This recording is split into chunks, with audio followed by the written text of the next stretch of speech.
வணக்கம் ஃப்ரெண்ட்ஸ்.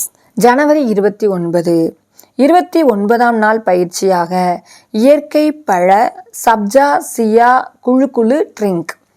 இயற்கையான பழங்களை பயன்படுத்தி அதனுடன் சப்ஜா சியா விதைகளை சேர்த்து செய்யக்கூடிய பானம், சூப்பர் ட்ரிங்க் நம்ம இன்னைக்கு சாப்பிட்டு மகிழ்வோம். தேவையான பொருட்கள்: நன்னாரி வெட்டிவேர் ஊற வைத்த மண்பானை தண்ணீர், சப்ஜா விதை 2 ஸ்பூன், சியா விதை 2 ஸ்பூன், நாட்டு சர்க்கரை தேவையான அளவு, தேன் 3 ஸ்பூன், இந்துப்பு 1 சிட்டிகை, புதினா 6 இலைகள், அன்னாச்சி பழம் அரை பழம், ஆரஞ்சு பழம் 1 பழம், எலுமிச்சை அரை பழம், பச்சை திராட்சை 10, கருப்பு திராட்சை பன்னீர் திராட்சை 10.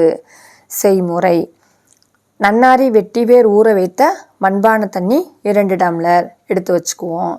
இப்போது நம்ம இன்னைக்கு 8 மணிக்கு நம்ம ரெடி பண்ணுறோம் அப்படின்னு சொன்னோன்னா 6 மணிக்கு சியா விதைகளை ஒரு பவுலில் மண்பானை தண்ணியில் ஊற வச்சு மூடி வச்சிடுறோம். இப்போது ஒரு 7:30 மணிக்கு சப்ஜா விதையை எடுத்து அதையும் ஒரு பவுலில் தண்ணியில் ஊற வச்சிடறோம். இப்போது பழங்கள் எல்லாத்தையும் ரெடி பண்ணுறோம். அன்னாச்சி பழத்தை தோல்கள் ஃபுல்லாக கட் பண்ணி எடுத்துட்டு பழங்களை நல்லா கழுவிட்டு கட் பண்ணி மிக்சியில் போடுறோம். ஆரஞ்சு பழத்தையும் தோலை எடுத்துட்டு ஆரஞ்சு பழத்தை நல்லா ஒவ்வொரு சொலையாக எடுத்து அதையும் நம்ம என்ன செய்கிறோம், கொட்டைகள் மட்டும் நீக்கிட்டு கட் பண்ணி மிக்சியில் போடுறோம். எலுமிச்சம்பழத்தை அப்படி இல்லை அப்படின்னு சொன்னால் ஆரஞ்சு பழத்தை புழிஞ்சு எடுத்துக்கலாம்.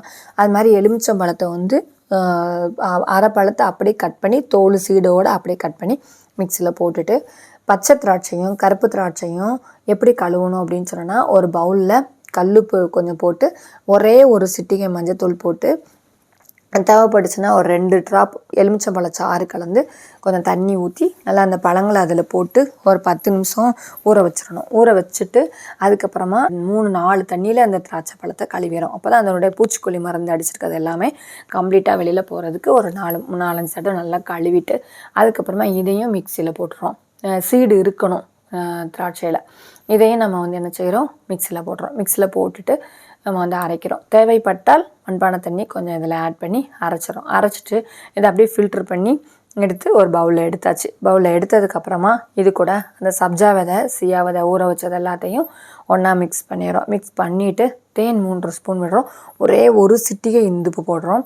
இந்து போட்டு தேன் நல்லா ஆட் பண்ணிவிட்டு நம்ம நல்லா கலக்கி விட்டு குடிச்சு பார்க்குறோம். என்ன டேஸ்ட் கம்மியாக இருக்கோ அதுக்கு தகுந்தபடி தேனாவது நாட்டு சர்க்கரையாவது ஆட் பண்ணி நல்லா மிக்ஸ் பண்ணிவிட்டு அப்புறம் லாஸ்ட்டாக ஒரு 6 புதினா இலைகளை அதில் நல்லா தூவி விட்டுட்டு பாருங்கள். நல்லா உங்களுக்கு ஒரு கலராக வித்தியாசமான கலராக ஒரு ஜூஸ் ரெடியாக இருக்கும். இந்த ஜூஸை நல்லா மிக்ஸ் பண்ணி, ஏன்னா சப்ஜா விதையிலும் சியா விதையும் இருக்குது, நல்லா மிக்ஸ் பண்ணி எல்லாருக்கும் ஆளுக்கு ஒரு கண்ணாடி டம்ளரில் ஊற்றிட்டு நல்லா உட்காந்து அதை ஒவ்வொரு மடக்காக உமிநீர் கூட கலந்து குடித்து மகிழ்வோம். இதில் அன்னாச்சி பழம் இருக்குது, ஆரஞ்சு பழம் இருக்குது, எலுமிச்சம்பழம் இருக்குது, திராட்சை பழங்கள் இருக்குது. அப்போ இது நல்லா நமக்கு ஒரு எனர்ஜி சர்பத்தாக இருக்கும். இந்த சர்பத்தை நம்ம குடிக்கும்போது இந்த பானம் ரொம்ப சூப்பராக இருக்கும். எனர்ஜி ட்ரிங்க் நல்லா குடிக்கிறதுக்கு ஒரு வித்தியாசமான டேஸ்ட்டாக இருக்கும். ஏன்னா குழுன்னு இருக்கும். ஏன்னா சப்ஜா விதையும் இருக்குது, சியா விதையும் இருக்குது, நன்னாரி வேறு இருக்குது, வெட்டி வேறு இருக்குது. அப்போ அதனுடைய மனம் நமக்கு குடிக்கும்போது ஒரு வித்தியாசமான மனமாக இருக்கும். அதனால் நாம் அடிக்கடி குடித்து மகிழ்வோம். நன்றி, வணக்கம்.